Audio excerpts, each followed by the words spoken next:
हरे कृष्णा। सभी का स्वागत है। श्रीमद् भागवत कथा हम श्रवण कर रहे हैं। भगवान का बड़ा ही दिव्य ज्ञान इस भागवत कथा में दिया जा रहा है। सृष्टि की रचना कैसे होती है, विष्णु कितने प्रकार के होते हैं, अभी तक हमने इस तीसरे अध्याय में ये सब जाना है कि महाविष्णु सबसे पहले ब्रह्मांड बनाते हैं, अपने रोमकूपों से ब्रह्मांड की रचना करते हैं, असंख्य ब्रह्मांड निकाल देते हैं महत्त्व के रूप में। उसके बाद उस महत्त्व पर दृष्टि डालते हैं और उस पर दृष्टि डालने से वो असंख्य ब्रह्मांड निकल जाते हैं और फिर वो गर्भोदकशायी विष्णु के रूप में हर ब्रह्मांड के अंदर प्रवेश कर जाते हैं। यहाँ तक हमने जान लिया है। इसके बाद आगे क्या होगा, आगे की कहानी हम भगवान के गुणगान के बाद जानेंगे। इसलिए सभी भगवान के गुणगान में सम्मिलित हो। हरे कृष्णा हरे कृष्णा कृष्णा कृष्णा हरे हरे हरे राम राम राम हरे हरे हरे कृष्णा कृष्णा कृष्णा हरे हरे हरे राम राम राम हरे हरे हरे कृष्णा कृष्णा कृष्णा हरे हरे हरे राम राम राम हरे हरे हरे कृष्णा कृष्णा कृष्णा हरे हरे हरे राम राम राम हरे हरे हरे कृष्णा कृष्णा कृष्णा हरे हरे हरे राम राम राम हरे हरे हरे कृष्णा कृष्णा कृष्णा हरे हरे हरे राम राम राम हरे हरे हरे कृष्णा कृष्णा कृष्णा हरे हरे हरे राम राम राम हरे हरे हरे कृष्णा कृष्णा कृष्णा हरे हरे हरे राम राम हरे हरे हरे कृष्णा कृष्णा हरे हरे हरे राम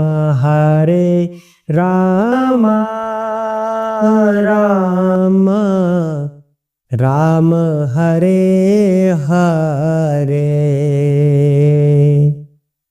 हरे कृष्णा। जय श्री गणेश, शिव शंकर भोलेनाथ, पार्वती माता की जय हो, हनुमान जी की जय हो, श्रील व्यास देव की जय हो, श्रील सुखदेव गोस्वामी की जय हो, सूत जी महाराज की जय हो, श्रील प्रभुपाद की जय हो, चैतन्य महाप्रभु की जय हो, सरस्वती माता की जय हो। जय सिया राम। हरे कृष्णा। ओम नमो भगवते वासुदेवाय।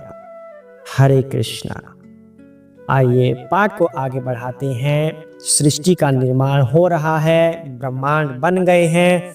हमारे वाले ब्रह्मांड की हम बात करते हैं। वैसे तो असंख्य ब्रह्मांड बन गए हैं। हर ब्रह्मांड के अंदर गर्भोदकशाही विष्णु आ जाते हैं, प्रवेश करते हैं। उसके बाद आगे क्या होता है वो जानते हैं। हरे कृष्णा। ऐसा विश्वास किया जाता है कि समस्त ब्रह्मांड के ग्रह मंडल पुरुष के विराट शरीर में स्थित है, किंतु उन्हें सृजित भौतिक अवयवों से कोई सरोकार नहीं होता। उनका अद्वितीय शरीर नित्य आध्यात्मिक अस्तित्व में विराजमान है, जिसकी कोई तुलना ही नहीं है। हरे कृष्ण। यहाँ पर भगवान के विराट स्वरूप की बात हो रही है। भगवान का विराट स्वरूप श्रीमद् भगवत गीता के समय भी भगवान ने दिखाया था अर्जुन के सामने, जिसमें हजारों मुख होते हैं, हजारों आंखें, हजारों भुजाएं, इतना विशाल भगवान का रूप होता है। तो यहाँ पर सूत जी महाराज कह रहे हैं ऐसा विश्वास किया जाता है कि जैसे भगवान के शरीर के अंदर ही ये सारे के सारे ब्रह्मांड विराजमान हैं, और इस ब्रह्मांड के अंदर जितने लोग हैं वो भी सभी भगवान के शरीर में हैं, ऐसा विश्वास किया जाता है। अब यहाँ पर एक बात आती है। सबसे पहले भगवान ने महाविष्णु के रूप में अपने रोमकूपों से महतत्व प्रकट किया, यानी कि भगवान ने अपनी शक्ति से अपनी शक्ति को प्रकट कर दिया। तो भगवान की शक्ति में और स्वयं भगवान में कोई अंतर नहीं होता। जैसे कहते हैं श्रीमती राधा रानी भगवान की शक्ति है, भगवान ने अपने आप से श्रीमती राधा रानी को प्रकट कर दिया, मतलब अपनी शक्ति को प्रकट कर दिया। तो श्रीमती राधा रानी में और भगवान में कोई फर्क नहीं है, एक ही बात है। इसी तरह जब भगवान ने महाविष्णु के रूप में अपना विस्तार किया, तब महाविष्णु ने महतत्व को प्रकट किया, जो भगवान की एक शक्ति ही है। ये भौतिक शक्ति है, भगवान की भौतिक रूप में प्रकट किया। इसे भौतिक आकाश कहते हैं। जो महतत्व वाला भाग है आध्यात्मिक आकाश में, उतने से भाग को भौतिक आकाश कहते हैं। फिर दृष्टिपात करने से वो सारे के सारे ब्रह्मांड निकल गए। तो जो भगवान की ये शक्तियां हैं उसमें और भगवान में कोई फर्क नहीं है। तब भी महतत्व क्या है? भौतिक शक्ति भगवान की, और भगवान स्वयं क्या है? आध्यात्मिक शक्ति के स्वामी। स्वयं भगवान अपने नित्य दिव्य रूप में रहते हैं। तो यहाँ पर दो बात सामने आती है कि भगवान में और भगवान की शक्ति में कोई फर्क नहीं है। भगवान और जो वो महतत्व है उसमें कोई फर्क है भी और नहीं भी, क्योंकि महतत्व भगवान की शक्ति से ही आया है, इसलिए भगवान में और उसमें कोई फर्क नहीं है। लेकिन महतत्व भौतिक है और भगवान आध्यात्मिक है, इसलिए उसमें अंतर है, यह भी सत्य है। लेकिन भगवान के अंदर इस महतत्व को हम देख रहे हैं। जो ये महतत्व है, कह रहे हैं कि ये पूरा भगवान के विराट स्वरूप के अंदर ही विद्यमान है। लेकिन भगवान का विराट स्वरूप और महतत्व यहाँ पर एक बात है भी और नहीं भी, यह समझाने का प्रयत्न सूत जी महाराज द्वारा किया जा रहा है। क्योंकि यहाँ पर ये कह रहे हैं ना कि जो महतत्व है वो विराट स्वरूप के अंदर स्थित है, या ये कह लो कि ब्रह्मांड के अंदर जितने सारा कुछ ग्रह मंडल है वो भगवान के विराट स्वरूप में स्थित है, ऐसा कहा जा रहा है। तो जो स्थित है वो कहां पर है? वो महतत्व के अंदर ही तो है। तो इसका मतलब महतत्व और भगवान के विराट स्वरूप को एक जैसा यहाँ पर बताया जा रहा है। फिर भी ऐसा कहा जाता है कि महतत्व से भगवान किंचित भी सरोकार नहीं रखते। अब यहाँ पर कंफ्यूजन की स्थिति पैदा मत होने दीजिए, क्योंकि भगवान अपनी शक्ति से ही महतत्व को निकाल रहे हैं। तो भगवान की शक्ति और भगवान में फर्क नहीं है। फिर भी भगवान भौतिक प्रकृति से डी अटैच रहते हैं, मतलब उससे सरोकार नहीं रखते। भगवान अपनी आध्यात्मिक शक्ति में हमेशा नित्य बने रहते हैं, मतलब सेम है भी और नहीं भी। आगे जानते हैं, आगे थोड़ा और जानेंगे तब आपको क्लियर हो जाएगा। हरे कृष्णा। भक्तगण अपने पूर्ण नेत्रों से उन पुरुष के दिव्य रूपों का, भक्तगण अपने विमल पूर्ण नेत्रों से उन पुरुष के दिव्य रूप का दर्शन करते हैं जिनके हजारों पांव, जंघाएं, भुजाएं तथा मुख हैं और सब के सब अद्वितीय हैं। उस शरीर में हजारों सिर, आंखें, कान तथा नाक होते हैं। वे हजारों मुकुटों तथा चमकते कुंडलों से अलंकृत हैं और मालाओं से सुसज्जित होते हैं। हरे कृष्णा। क्या मतलब बन रहा है? जो विराट स्वरूप है उसका वर्णन किया जा रहा है कि बहुत सारे मुख हैं, बहुत सारी भुजाएं हैं, अनंत नाक कान हैं। तो ऐसा विराट स्वरूप भगवान का बताया जा रहा है। गुरु महाराज कहते हैं कि ये विराट स्वरूप जो नव जिज्ञासु होते हैं उनके लिए बताया जाता है कि भगवान का कोई ऐसा ऐसा रूप हो सकता है। लेकिन भगवान तो नित्य अपने धाम में अपने आध्यात्मिक रूप में बने रहते हैं। जो ये विराट स्वरूप वाला कंसेप्ट है ये भगवान की भौतिक शक्ति को कहा जाता है। जो महाविष्णु ने महतत्व निकाला वो विराट स्वरूप के अंदर ही स्थित है। जो ब्रह्मांड बन गया है उसके अंदर अलग अलग ग्रह हैं, उसको ऐसा माना जाता है कि वो भगवान के विराट स्वरूप के अंदर स्थित है। अब यहाँ पर कहते हैं कि भक्त अपने जो विमल नेत्र होते हैं, मतलब पवित्र नेत्र, उनसे भगवान के इस विराट स्वरूप को देख सकता है। इसका मतलब क्या हुआ? इसका मतलब ये बनता है कि जो हम लोगों की इंद्रियां होती हैं, हमारी भौतिक आंखें होती हैं, हम अपनी इन भौतिक आंखों से, भौतिक इंद्रियों से भगवान को अनुभव नहीं कर सकते। भगवान ने हमारी इंद्रियों की एक सीमा निर्धारित की है कि आप इनसे इतना ही कार्य केवल कर सकते हैं। लेकिन अगर हम भक्ति में इतने दृढ़ हो जाएं, बहुत दृढ़ होने पर भक्ति में, तब वह भक्त जो भक्ति में दृढ़ हो गया है उनको दिव्य दृष्टि जैसा कुछ अनुभव हो जाता है और वो भगवान को देखने लगते। लेकिन उसके लिए भक्ति आवश्यक है।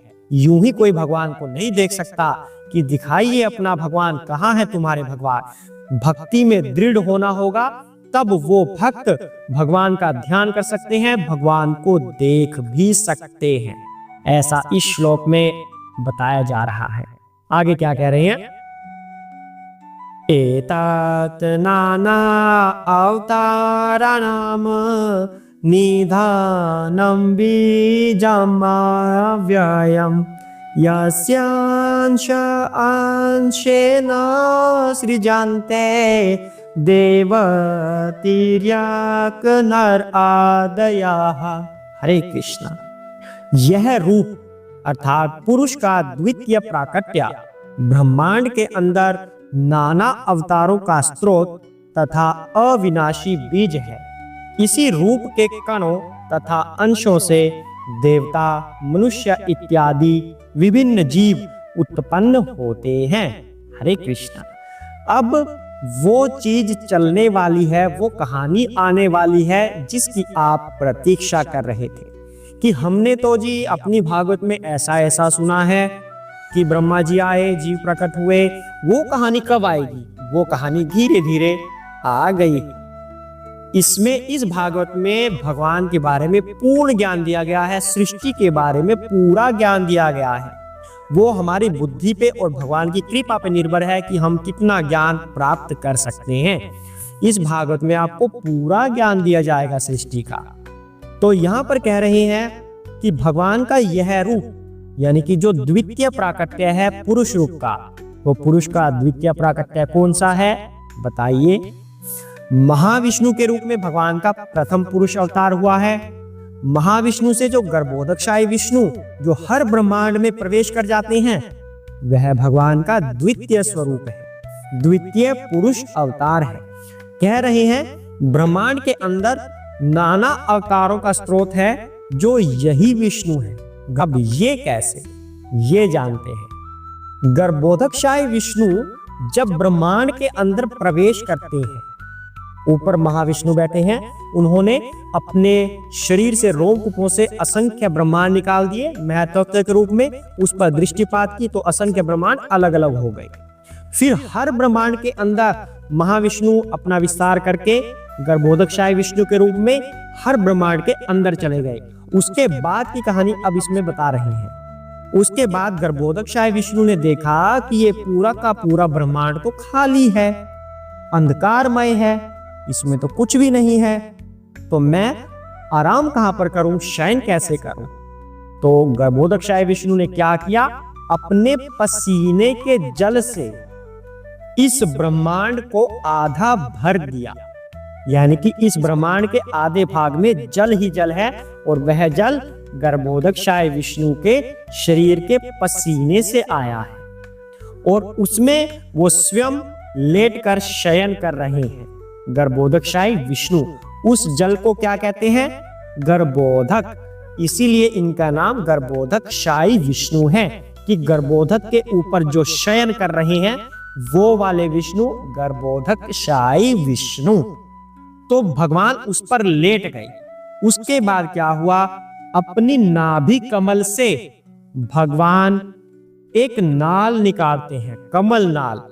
उस कमल नाल के ऊपरी भाग पर कमल का फूल है, कमल की पंखुड़ियां हैं, जो कि सृष्टिकर्ता ब्रह्मा का जन्म स्थान बन गया। यानी कि गर्भोदकशाही विष्णु से कमलनाल निकली और उसके ऊपर जो कमल है वहां पर ब्रह्मा जी विद्यमान हैं। ये बात भी हमने कल की थी। तो ब्रह्मा जी अब निकल गए। ब्रह्मा जी ने रजोगुण को स्वीकार कर लिया और सृष्टि की रचना की।